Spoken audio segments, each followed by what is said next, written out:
I was elbow deep in error logs when the lights in the office flickered again. Second time that night.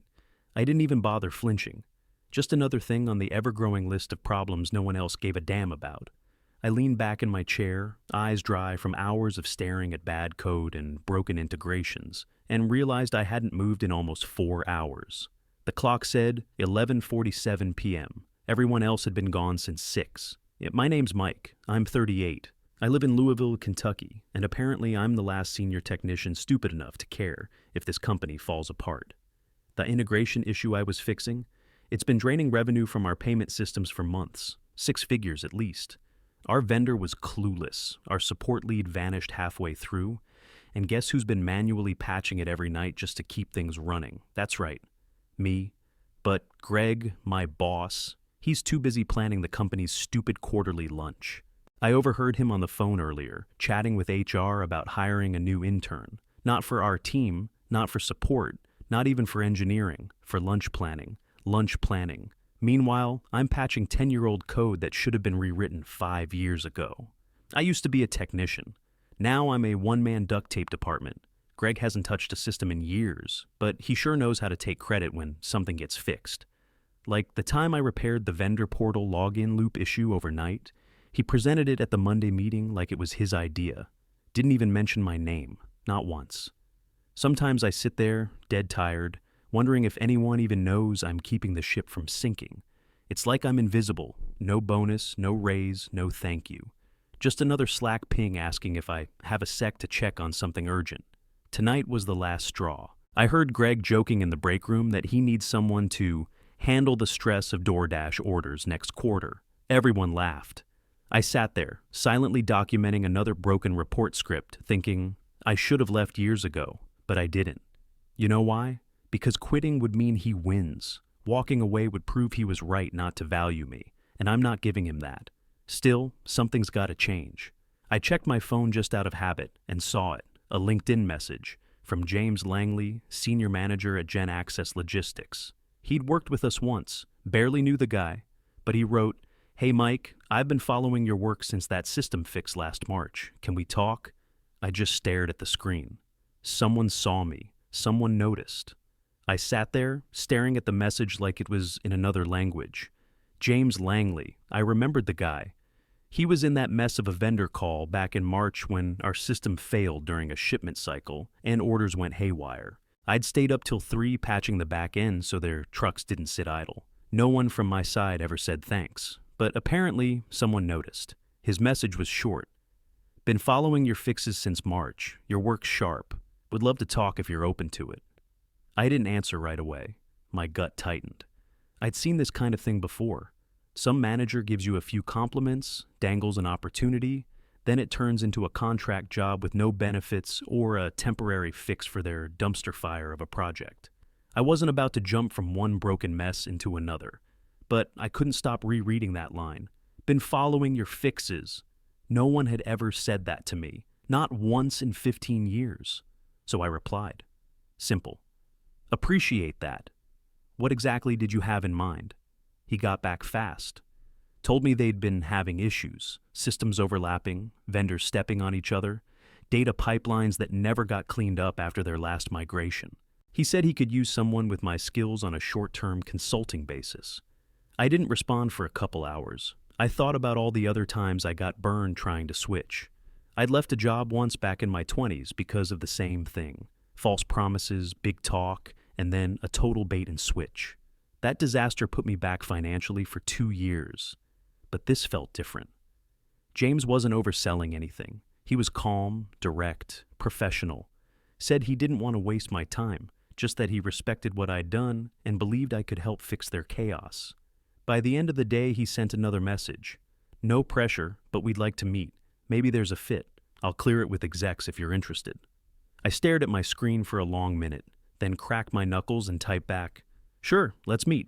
We set it for Friday. Their office was across town. Nothing fancy, but newer than the dump I was working in. That night, as I packed up and finally left the office at nearly midnight, something shifted in me. I wasn't just tired anymore. I was ready. I didn't even care if it worked out. Just getting out of my dead-end grind for one meeting felt like a win. Still, I didn't tell anyone, not my wife, not my coworkers.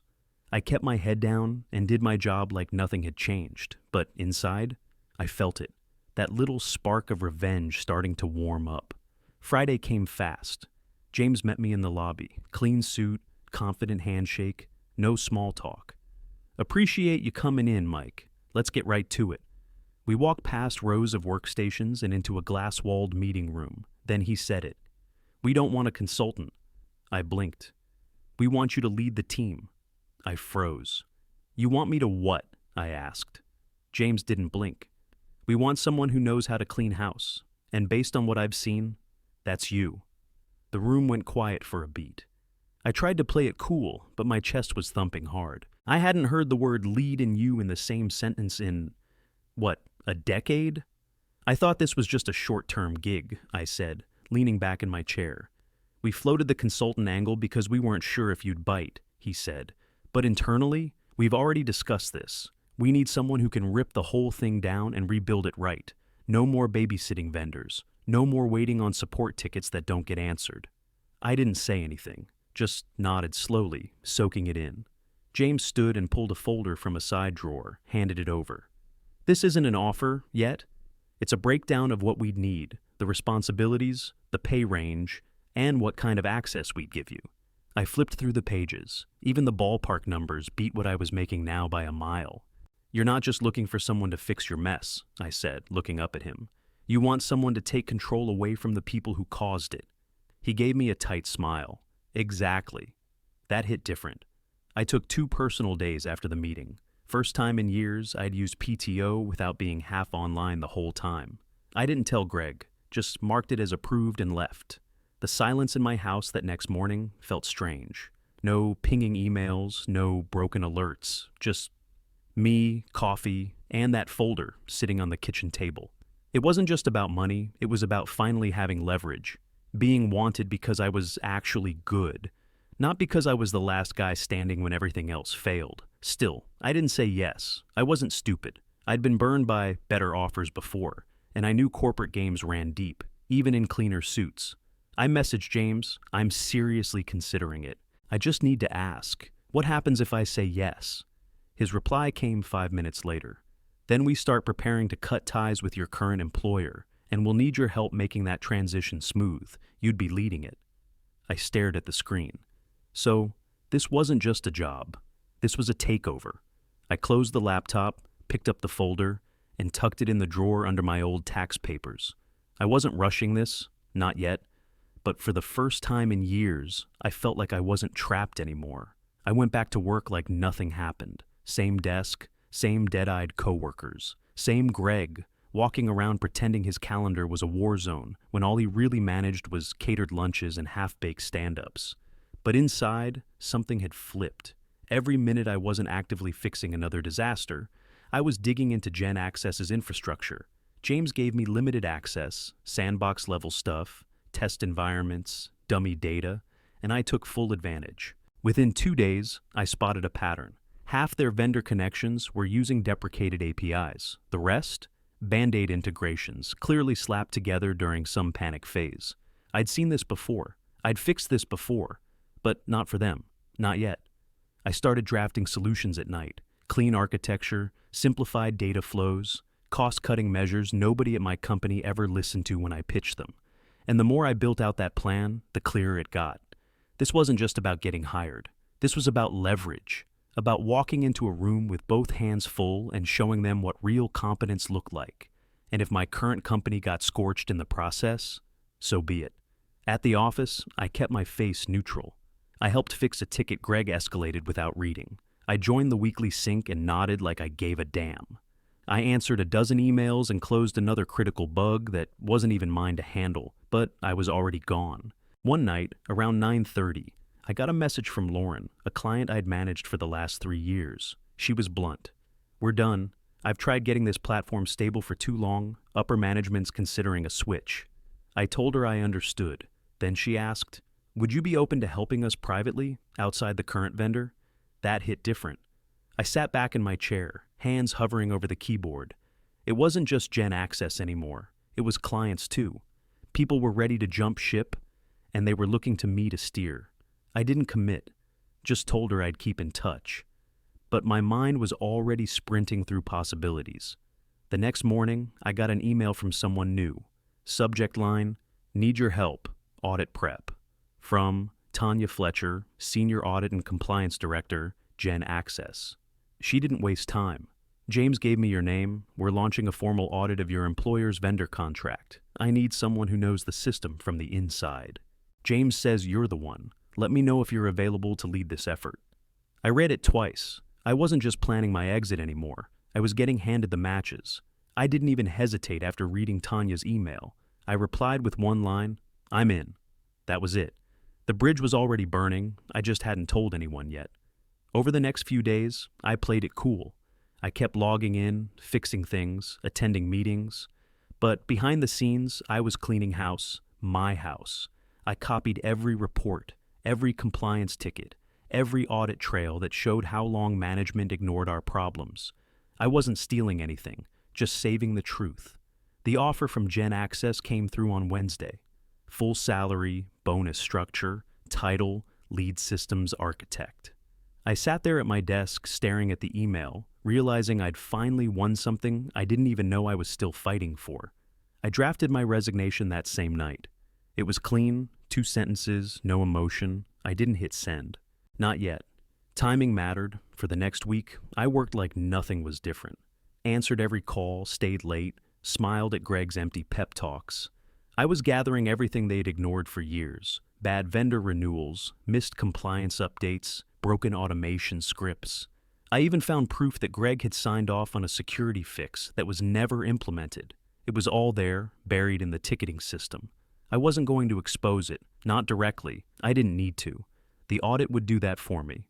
Then Greg pulled me into a meeting. He started with his fake laugh. "Mike, you've been doing great work. I've been thinking, it's time we talk about your future here." I sat across from him, hands folded. "Sure," I said. He smiled like he was about to hand me a medal. "I've worked out a small title bump for you, Senior Systems Coordinator. It won't affect pay right now, but it shows we value your leadership." I almost laughed. "Appreciate that," I said. "But I've already accepted another position." His smile froze. "Oh? Where?" "I'd rather not say," I told him. "It's just time for something new." He blinked, nodded once, and said, "Well, we'll miss you." That was it. No protest, no surprise, just dismissal. So that night I sent the letter. No drama, no fanfare, just send. And as soon as I did, I felt lighter than I had in years. The security guard barely looked up when I walked through the front doors. Same old building, same buzzing lights and burnt coffee smell. But this time, there was one big difference. Gen Access badge, clipped right to my chest. I walked past the reception desk, straight-backed, focused, no laptop bag, no jokes with coworkers, no friendly wave to Greg's assistant. I wasn't there to blend in anymore. I was there to tear it all apart. Tanya met me in the third-floor conference room. She had 2 compliance analysts with her, plus a contractor from legal. No wasted time. "Ready?" she asked. I nodded. "Let's get started." We were given access to audit logs, internal documentation, vendor agreements, the full package. And it didn't take long before the cracks turned into holes. First red flag, outdated firewall configurations that hadn't been touched in 3 years. I flagged it, documented it, moved on. Then we found a third-party script still active in production, one that should have been removed after a vendor change 18 months ago. I kept my face straight, but inside, I was boiling. I'd brought these issues up before, multiple times. Greg waved them off every single time. Now, they were coming back to haunt him. Throughout the day, I passed a few familiar faces in the halls. Some nodded awkwardly, some looked away. No one stopped me, no one asked why I was back. But they knew. Greg didn't show his face until just after lunch. He walked into the conference room like he was still in charge. "Mike," he said with that fake smile, "didn't expect to see you back so soon." I stood. "Greg." He looked around, then at Tanya. "Is this about that vendor review?" She didn't even look up. "It's a full audit." Greg's face twitched just for a second. "I see." Then he left. We kept going. By 4 o'clock, we hit something big. One of the analysts called me over, pale and tense. "You need to look at this." It was a backup drive, one I recognized from my time there. Buried inside was a plain text file. I opened it. Thousands of credentials, admin logins, vendor portals, internal systems, unencrypted, stored in a shared folder, no access control, no audit trail. I couldn't even speak for a second. "Is this current?" Tanya asked. "Yeah," I said. "It's current, and it's a disaster." She nodded and flagged it for escalation. That was it. That was the nail. That file alone could tank their compliance score, void client contracts, and trigger legal fallout. And it had been sitting there for years. I sat back in my chair and looked around the room. I used to clean up their messes for free. Now I was billing them by the hour to burn the whole thing down. I stood at the front of the same conference room where Greg once gave his half-baked team updates and forced everyone to clap for nothing. This time, the room was silent. Across the table sat the executive team, VP of Ops, Finance, Compliance, and Greg, trying to keep that smug mask on his face like nothing was happening. Tanya sat to my left, laptop open, ready to back every word with receipts. I clicked the remote. The first slide came up. Findings, Phase 1.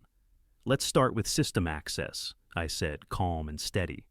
"We found 3 years of unpatched vulnerabilities, 10 open admin accounts with no MFA, and 2 shared folders containing full credentials in plain text. That's a direct violation of your contract terms and of basic common sense." Nobody spoke. Next slide. Vendor compliance failures.